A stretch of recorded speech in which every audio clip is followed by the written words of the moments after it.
DJs and distortionists, extend your antennae toward the land of rock and roll, stare into the warmth of the glowing numbered circle, and don't touch that dial, because it's time to talk Tull to me! Zam, zam, zam! Guess what? I got a fever. And the only prescription is more cowbell. It does exactly what it says on the tin. Welcome back, I am Omen Thomas Sade. And I am Nick McGill. Together we are Feckless Momes. And this is Talk Tull to Me. A phantom power promenade through the airwaves of prog rock, in which Nick Mixdown McGill and Omen Sibilance Sade will hone in on the wavelengths of every single track that ultra-high-frequency rock band Jethro Tull has ever produced. We will test the Martin Bar bandwidth, put a pop filter on David Paola Peg, and work out the volume units contained by the human electron, Peter John Vitesse. And if you stand on the highest peak of your roof and cover your face with aluminum foil, you may catch a wave of the flute frequencies. The pirate broadcaster of Blackpool, the wearer of the 10,000 kilowatt kilt, Ian Amplitude Modulation Anderson. That was his confirmation name, actually. The wearer of the 10,000 kilowatt kilt? Yes, yeah. Ian 10,000 kilowatt kilt Anderson. That's it, yeah. Yeah, because they probably do confirmations in the religion he was raised. Probably. Yes, I would say so. Yeah. Nick, hello, and welcome back to our podcast program.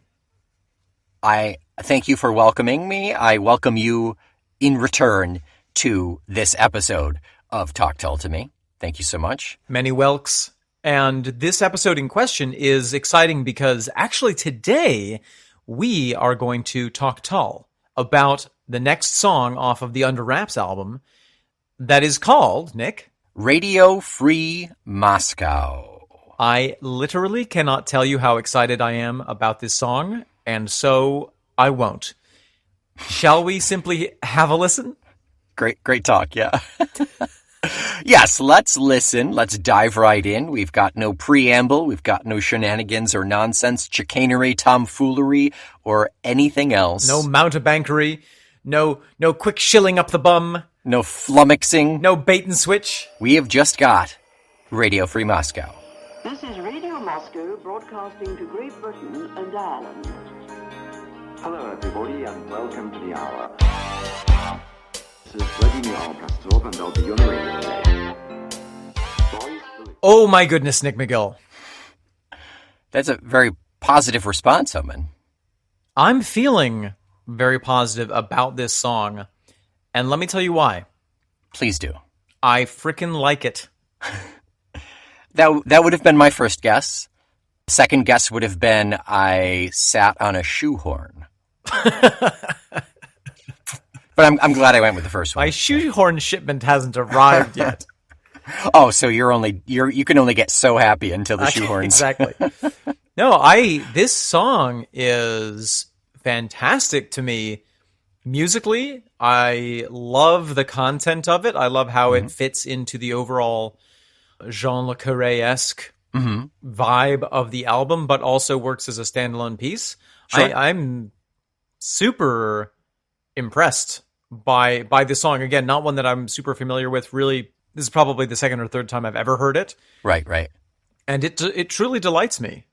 It's very fun. That really plinky synth keeps it, despite the actual content and what it's discussing and how it kind of nestles into the greater story, that plinky synth makes it so kind of lighthearted, almost. Bum, bum, bum, bum, bum, bum,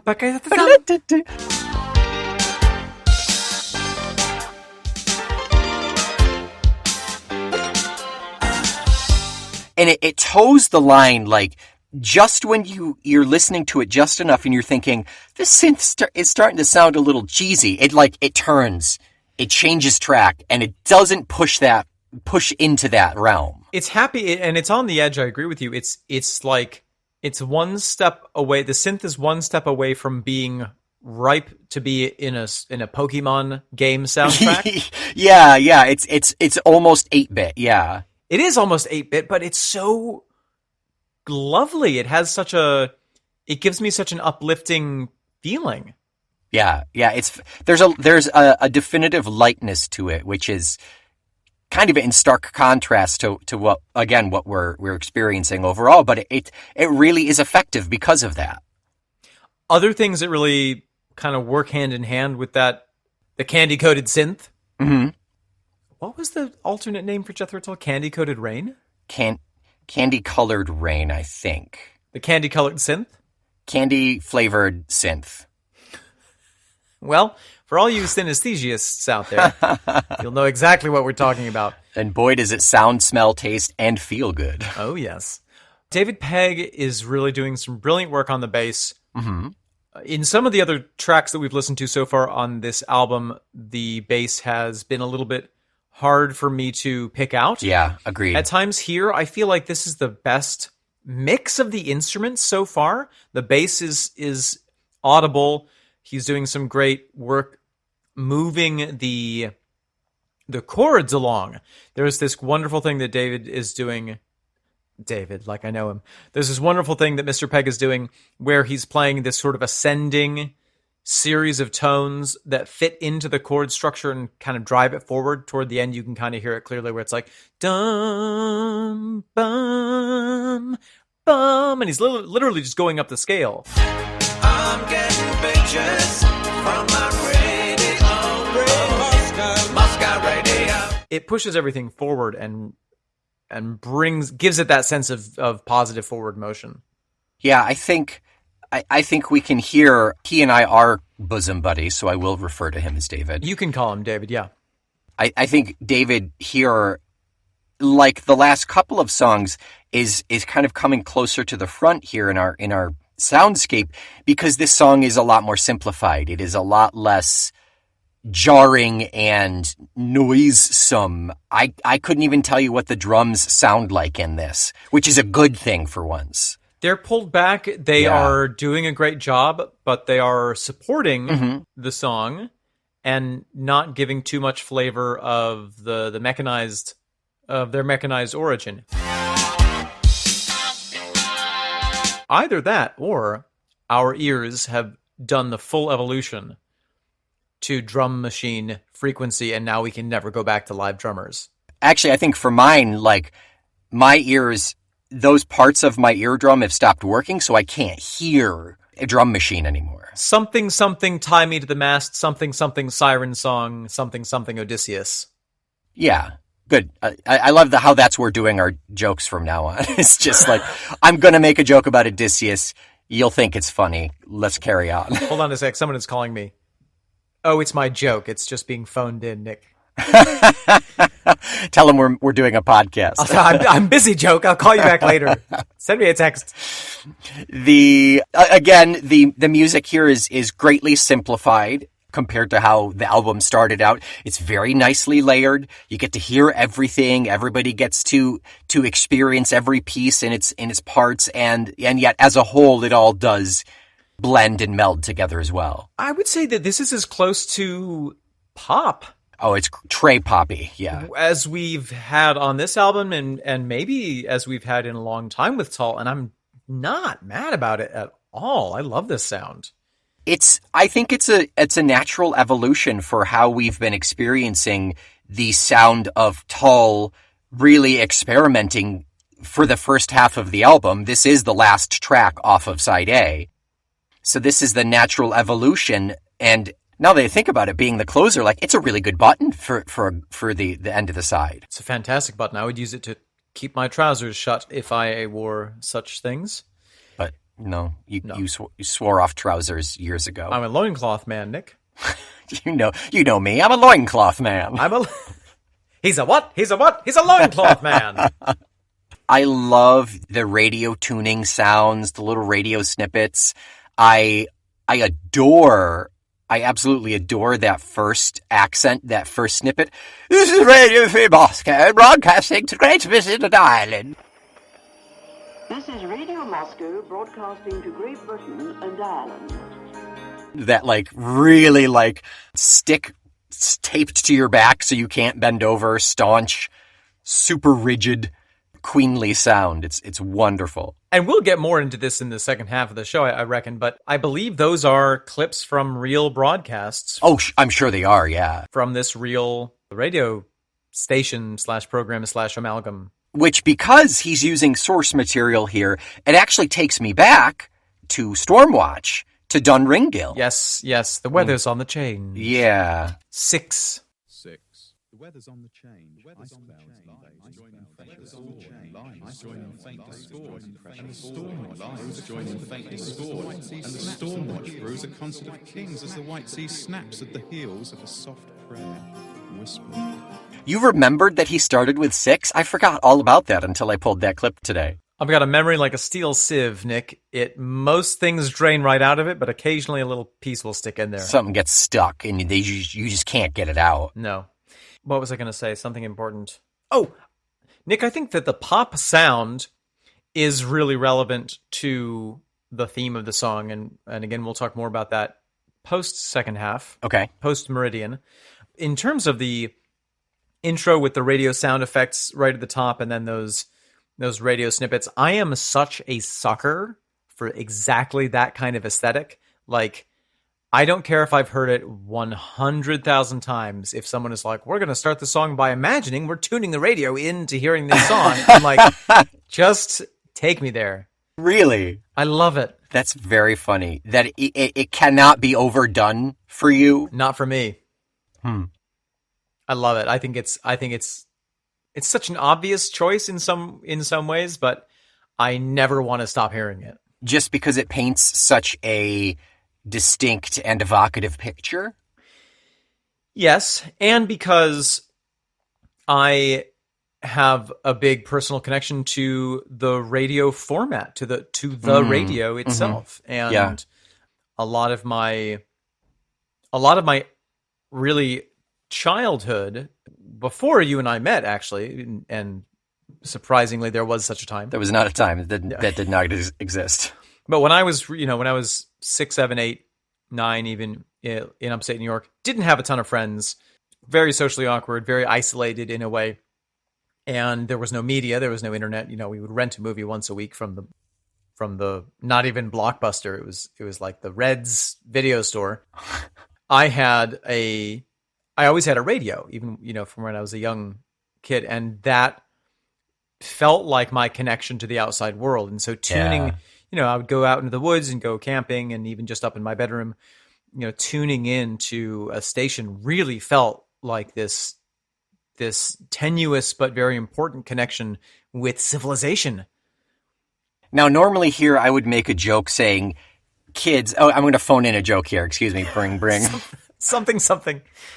Normally I would make a joke here about kids, for a radio, you actually had to turn a dial and tune in and get the frequency. But I know that everybody listening to this knows what a radio is. Yeah, yes. An analog radio. It's really nice. Yeah. And there is something about the analog format we've talked about the sensuality of vinyl. There is a sensuality to a radio, especially a portable radio. You take out this magical box, you extend the antenna, point it in the right direction, then you have to physically touch and manipulate the dials, and how finely your motor skills can operate will determine whether or not you get the station that you want to listen to, or whether you have to listen to Nickelback. Nickelback?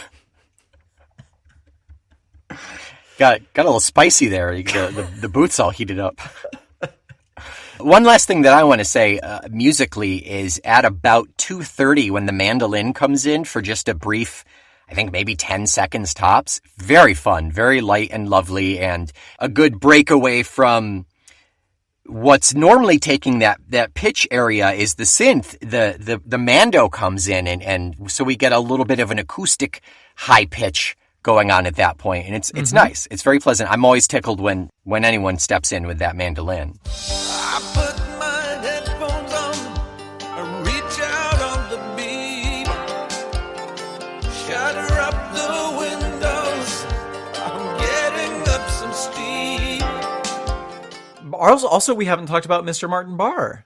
Down in the Cold War games, forever naming names. Oh, he does some pretty good shreds and rips in here. I can see why Ian said that this is some of Martin's best work, and I can see why Martin has such a fond place in his heart for this album, because the work that he is doing is, I feel like all of Martin's work, and really all of Tull to one extent or another, stands the test of time, but this feels like it was recorded yesterday. It feels so fresh.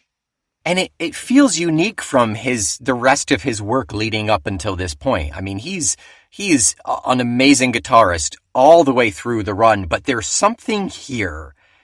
Maybe it's being released from the shackles of having to worry about timing with an actual living drummer. Maybe it's the freedom of having the synth in there, so it makes it wacky, so he can kind of step out of that feeling of being, I'm a rock guitarist, I'm not sure what pieces fit together to make him really kind of step out of his box, step out from under his wraps, his white paper wraps here, but he does, there's something more where he excels in his playing in this album. This whole song has a lightness to it, an ease, a light, and Martin, I feel like, is just riding on the top of that like a beautiful surfing dolphin. He's a thunderbird atop the clouds. He is a thunderbird. Yeah. And I feel blessed to have felt the sound wind of his feathers. Nick, there's also some harmony in this song. Oh, I missed that. Yep. I completely missed that. A couple of lines. It could be Ian harmonizing with himself. It could be David Pegg. Oh, sure. Is it on the Radio Free Moscow parts? I believe it is, yeah. Yeah, okay. Yeah. I'm getting pictures from my radio free Moscow, yeah. Keep getting pictures from my radio free Moscow. Nick, anything else to say musically about this song? That's it for me. I think we are ready to head on into the halfway point of the show. Let's take a little ad break here.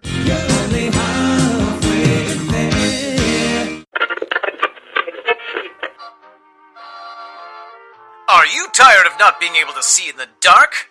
Do your knees yearn for freedom? Well, then we have the bottom half covering for you. Yes, it's the 10,000 kilowatt kilt. Come on down to Ian's Discount Kiltorium this weekend only for 50% off if you buy 3 10,000 kilowatt kilts. We have woven in not only virgin wool, but also luconium, a lighted mitting fabric which will dazzle the clubgoers that are across the dance floor from you.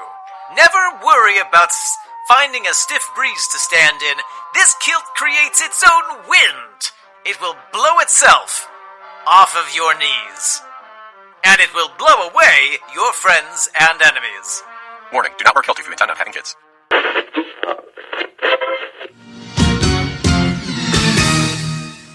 Hello, Nick. Welcome back to the second portion of our show. Here we are, the content portion. Yeah, because the first portion was contentless. Yeah, usually is. So, before we dive into the actual lyrics and discussion, story, etc., Omen, what is Radio Free Moscow? Ooh, boy. This is an example of one of the uses of radio. So, as long as there have been political states, there has been propaganda, there has been censorship, and there have been counter-propaganda or counter-information. And when radio was invented, the first thing people realized was, they had greater control over what the state was telling its people. And then the second thing that they realized is that they could, with a fairly modest technological investment, counteract that. So during the Cold War, when the Eastern Bloc had pretty heavy restrictions on the flow of ideas and information, there was an American-funded radio station, or really series of radio stations, set up in Europe to broadcast into the Eastern Bloc giving things like alternate perspectives on historical events, giving information where it was being censored, and also playing music. And one of the reasons that I think that the pop theme of the music of this song is so exciting is because one of the things that was banned in some places was rock and roll. Mm. And so then there was an illicit trade in black market music. This is the sort of thing that you still see in North Korea. You can't get modern outside music in North Korea, but people have smuggled it in. Anyway, I believe what Radio Free Moscow refers to is one arm of what is called Radio Free Europe or Radio Liberty, which was founded in the 1940s after the end of the Second World War and continues up to this day, has had a couple different forms, has had a couple different owners, but it is currently owned by the U.S. Agency for Global Media. It also brings to mind a little bit, though, from the other side. I don't know if you know of Tokyo Rose. No, I'm not familiar with that. Tokyo Rose was a name given to all female English-speaking radio broadcasters of Japanese propaganda by the Allied troops. So they would play modern music, and they would be speaking in English, but they would also be giving bad news about the Allied troops and good news. So it was almost a double back on that whole idea. It was like, Exactly. Well, we know that you're listening to the American broadcast anyway, so here's a fake American broadcast. Yeah, to demoralize and... Wow. Yep. The programs were broadcast in the South Pacific and North America for the Allied forces abroad and their families at home, talking about how difficult the time was, the military losses. Yeah. So Tokyo Rose was just a generic name for any one of those women delivering that. That's fascinating. And it's just we could do an entire podcast series just on the history of, this radio propaganda, the radio wars. It was broadcast mainly out of Munich in Germany, in West Germany, I suppose, at the time. And in 1981, the Radio Free Europe headquarters in Munich were bombed. There was a huge bomb that went off, causing, $200 million in damage. No fatalities, but a lot of injuries. It was eventually pinned on some criminal named Carlos the Jackal. Oh, that's badass. Yeah, really cool name. Super goals. And it was the idea was, it was the president of Romania who had contracted this. But then later, it turned out that it was, or someone within the KGB said, oh yeah, we had a mole on the inside of the Radio Free Europe, and we used our connection with that mole to plan out and plot the bomb.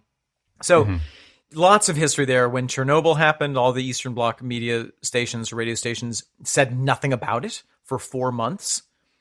But obviously something had happened. Right, yeah. And so that was a big kind of shift of people saying, well, like, all right, our governments, our local radio isn't saying anything about it. We may as well listen to what the foreigners have to say about it, because at least they're giving us some news. Right. So amazing kind of tapestry into which we can weave this story of spying and counter-spying and intelligence and counterintelligence and propaganda and anti-propaganda and misinformation, etc. Right. And I just want to, one more thing about Radio Free Moscow in general is it is still extant today. According to guidestar.org and krfp.org Moscow, quote, Radio Free Moscow is a non-profit organization dedicated to the progressive values of peace, justice, democracy, human rights, multiculturalism, environmentalism, and freedom of expression. Yeah, amazing. They sound pretty goddamn cool. Yeah. And a lot of people out there will say, well, that's all just fancy caging. That's a fancy frame for propaganda. I suppose. I mean, anything is propaganda to the person who doesn't like it. I mean, right? This podcast is propaganda to the anti-Prague people. That's right. My wife thinks this podcast is propaganda. Well, and she might be right. She's probably right. Another fun little connection. There is a mention in the lyrics of ether. Lock on to the ether. Lock on to the ether. So ether is another a very old word for air, or in this case, the airwaves. But ether was also the name of the Romanian president's program that was specifically working on attacking anyone who worked with Radio Free Europe. Any journalists who made contributions to it, they would be attacked by this counter propaganda group called Ether. Wow, Very funny. Good find. Yeah, that's great. Wow. Okay, so I think I'm ready to move into actual discussion here. Let's actually start speaking now. Okay, great. Last 45 minutes was pure silence. So this is another one where Svetlana's kind of off doing her own thing. Or this is pre-Svetlana, like we said last week. Where does it fall? Is this a chronological album? Are these snippets? We don't know for sure. She seems to be a figure that weaves in and out of this story a little bit. Yeah, exactly. But this is the first time that we touch on the spy aspect, the espionage of like you said, the intelligence, the counterintelligence. Everything else has been kind of hands-on. This is a little more kind of a chess game almost. This is a little, I got to sit back and wait for information. I got to spread the wrong information. If there is a protagonist in this song, is this person an active part in creating or facilitating these broadcasts? Are they there to disrupt the broadcast? Are they simply a person who is trying to tune in? That's, on the face of it, that's what the last one is, what it sounds like to me. Yeah, listening to the messages. It could also be he needs to listen to the messages because his handler is going to get something through to him. He's going to pass some information on. Totally. I love that interpretation. His next move. Tune into messages from the Eastern Avenue, lock onto the ether, squeeze the signal through and through. War of the airwaves, making scare waves. I'm getting pictures from my Radio Free Moscow. Tune into messages from the Eastern Avenue. Lock on to the ether. Squeeze the signal through and through. War of the airwaves. Making scare waves. I'm getting pictures from my radio from Moscow. I love the imagery of getting pictures from the radio. Yeah. And he says that regularly. I mean, he says that in every single verse. So it's really a descriptive feeling here of he's getting the picture. He knows what he has to do. He's moving on to the next thing. And what a wonderful open phrase for interpretation. Getting the picture, does that mean he's understanding, he's getting the picture, he's understanding what he has to do next? Or is he, another interpretation would be that he's simply getting a picture of what the freedom of the Western world looks like. Right, yeah. You know Dire Straits. Yeah. Do you know the song Making Movies? Probably. I probably would recognize it if I heard it. Fantastic, fantastic song. It's about a young woman who is rollerblading through London, listening to music on her Walkman. Huh. And the refrain is, she's making movies on location.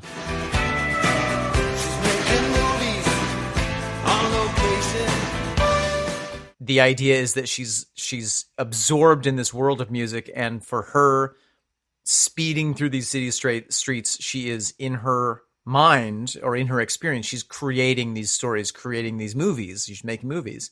Is that Skateaway? The album is Making Movies. Oh, you were 100% correct. Yes, okay. It's called Skateaway. So, this idea of listening to music, listening to a broadcast, and having that create a world of imagery for you. That was my experience of being on the farm in upstate New York and hearing these radio programs from older times and kind of seeing this world open up in front of me. Yeah.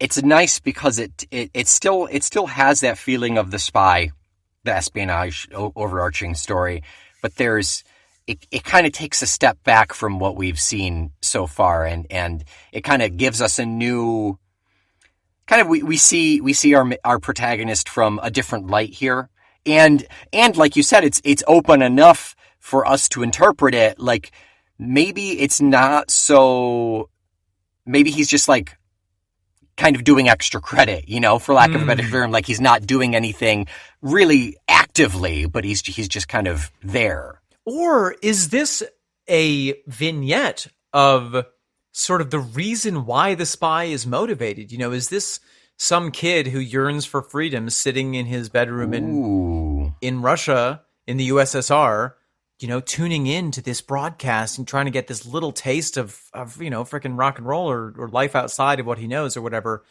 being busted in on by the authorities. Right. And this is sort of, this is the thing that motivates our hero, if we have a hero, to keep doing what he's doing. I like that too. I like that a lot. There is motive there. There's a clear story for us to see a parallel of what he is fighting for and what he is experiencing and what this person is experiencing. That's nice. I like that a lot. One little detail that I found fascinating was that, in order to broadcast over great distances, you have to use alternating modulation, AM radio. Mm-hmm. FM is doesn't go as far. So AM you can broadcast farther. So this would all be AM. And when the Soviets realized that this was having such a big effect on their population, they said, all right, from now on, any radios that we produce, we're going to take out the AM receiver. So you can only listen to FM. Holy cow. And people immediately said, oh, great. I'm going to start selling AM transmitters on the black market. And people would just fix their radios because they're very good at that stuff. Yeah, nice. Take that, Russia. But also, because it's Ian writing this song, I feel like he can't help himself but put in some ambiguity. I love this middle verse. Voice of America, symbol of the free, mine of disinformation, pleading sympathy. Voice of America, symbol of the free, mine of disinformation, pleading sympathy. Is it really freedom that's coming across the airwaves, or is it simply this sort of sympathetic disinformation? It depends on the listener and who's to say. Yeah, I see Voice of America. So that's what's mirroring there. So his voice is of disinformation. He's pleading sympathy for the other country. Oh, you're saying mine, meaning the possessive mine. Yeah, my voice. The voice of America is the symbol of the free. Mine is of disinformation, pleading sympathy with Moscow. So it's so funny because English has words that are spelled the same and mean different things. I was imagining like it's a mine of, like it's a place where you can get a lot of disinformation out of it. Oh my gosh, yeah. Crazy. That's very crazy. Down in the Cold War games, forever naming names. Down in the Cold War games, forever naming names. That kind of makes sense. I can imagine, that a lot of the broadcast is saying, well, this politician said this and this politician said this, and actually what they meant is this, and well, this politician over here is saying this, and we're this, and you're this, and blah, blah, blah, Yeah, and honestly, if you get picked up by the KGB or whatever, and you got to rat somebody out so they don't cut off your hand, yeah. Yeah, oh, that's great. Right, and then the listener does get caught. I put my headphones on and reach out on the beam. I put my headphones on, I reach out on the beam. What a great phrase. We actually talked about On the Beam long ago. I forget what song it was, but it was in reference to Radar. That was a long, long time ago. And it makes sense, radar is essentially radio waves. I can hear the engineers screaming all across the world as I say these things. It's just a box that makes sound, right? And one box can hear another box. That's right. Yeah. But, reaching out to that beam of literal radio waves. Shutter up the windows. I'm getting up some steam. Shutter up the windows, I'm getting up some steam. Getting into the mood, listening to his rock and roll. Somebody's at the door catching me in the act. They've been keeping the score. I'm getting my pictures from Radio 3 Moscow. Somebody's at the door, catching me in the act. They've been keeping the score. I'm getting pictures Yeah, again, like you mentioned before, I really love the idea that our protagonist is seeing this, and we have like a split screen where there's like a kid in Russia doing the same thing and getting busted for it. Maybe our protagonist isn't so actively doing it, but they're on his trail, you know? Yeah, or is he seeing a kid getting busted for listening to the radio and wants to help him, but knows that if he does so, he's going to blow his cover? I mean, it really... Right. It's so fun that, like, this song by itself is fantastic. I would listen to this song out of context happily, and I probably will. But it being in the context of this kind of, you know, tales of the Cold War, a kind of kaleidoscope of betrayal, that was my band name in middle school.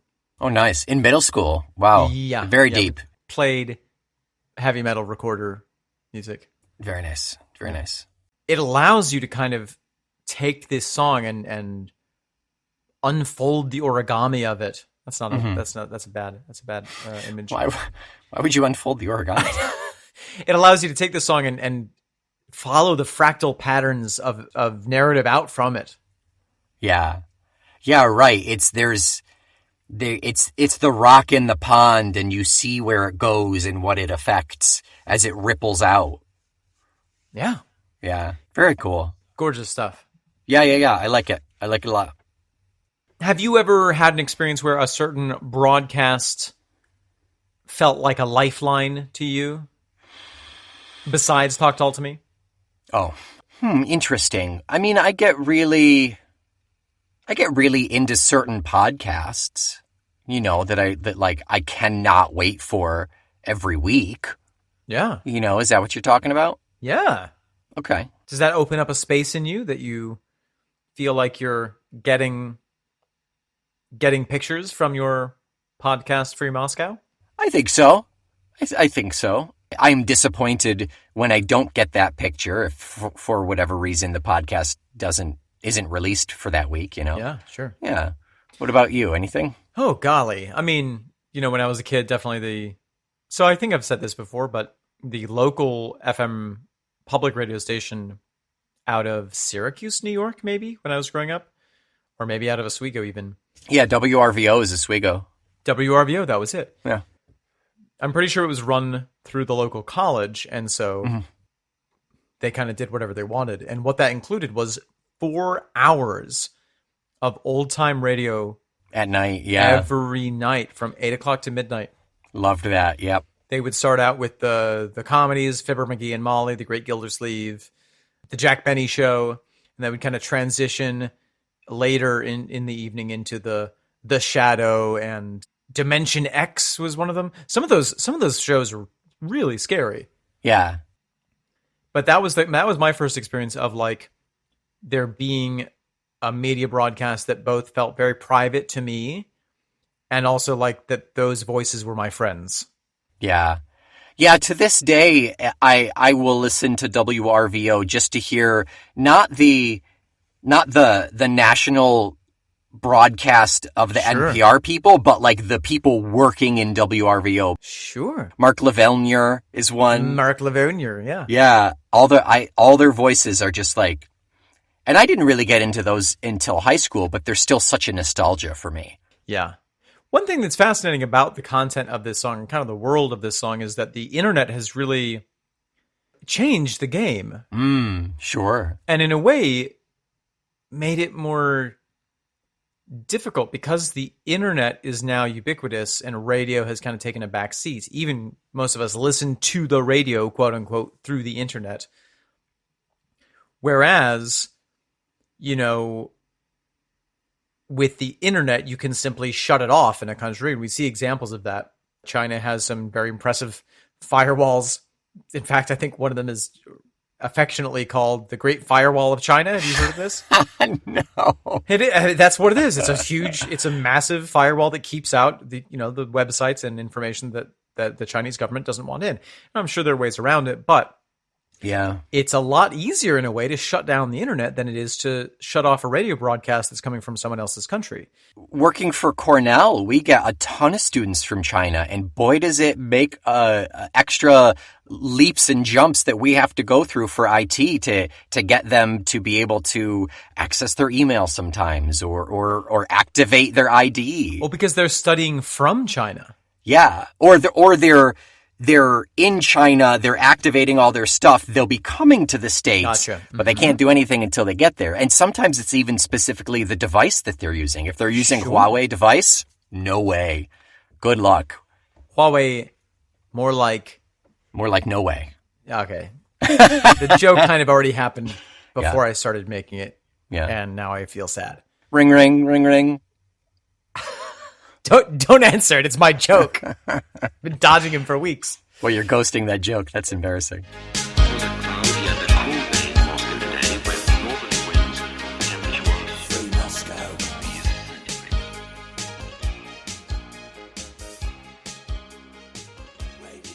Omen. Eric! Next week.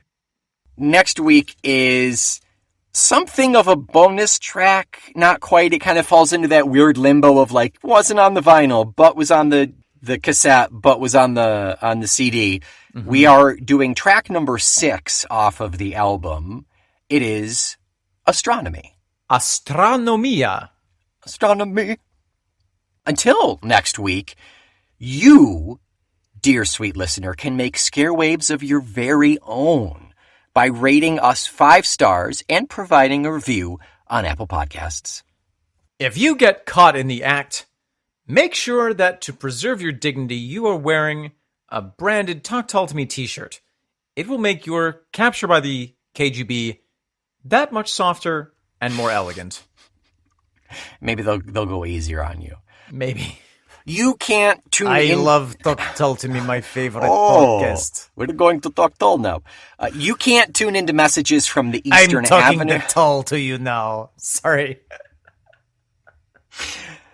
You can't tune into messages from the Eastern Avenue, but you can tune into 2 additional podcasts a month, as well as access to our Discord server. What? That must cost $100 a week. In fact, it is only a mere $5 a month to subscribe to our Patreon. Practically podcast-free upstate New York.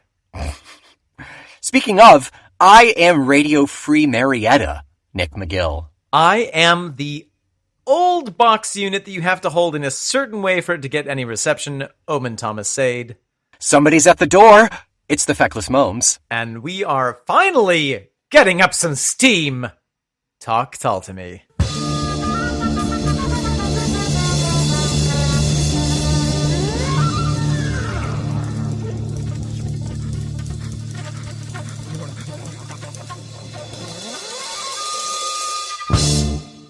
Transistor is up and ready to go. Thank you, comrade. I will now jam the signal from those capitalist pigs coming across from the Western Germany.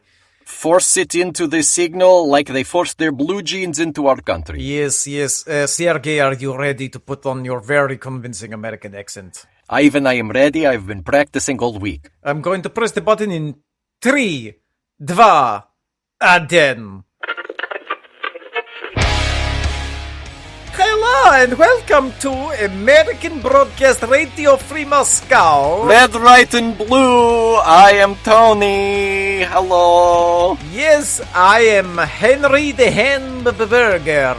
Oh, the hamburger. I just ate 3 hamburgers. I love them so much. And I drink piss beer as well because America's so good. I will open up a new can of hamburger for us right now on radio. Radio Free Europe, yes. That's right.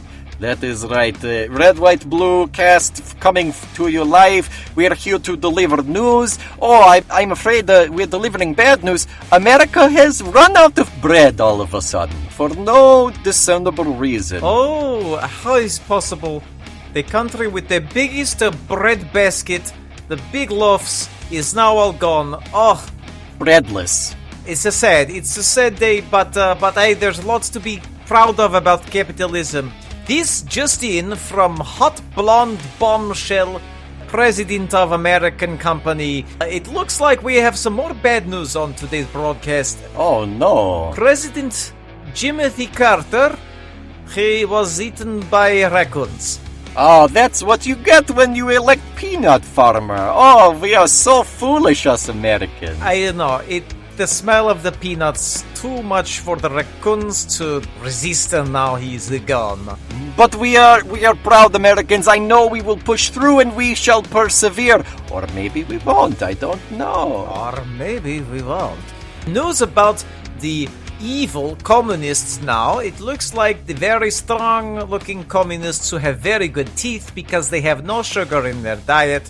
Correct. They are, unfortunately, doing better than we thought. We're getting a report that everybody has enough food. There is a beat in every pot over in that terrible land, and the ruling class, they all have grizzly bears to ride upon. They do not wear shirts. It is wonderful. They all seem to be enjoying themselves a lot more than us poor Americans. Crazy how communism is not failing like they said it would. Ah ha ha, who knows?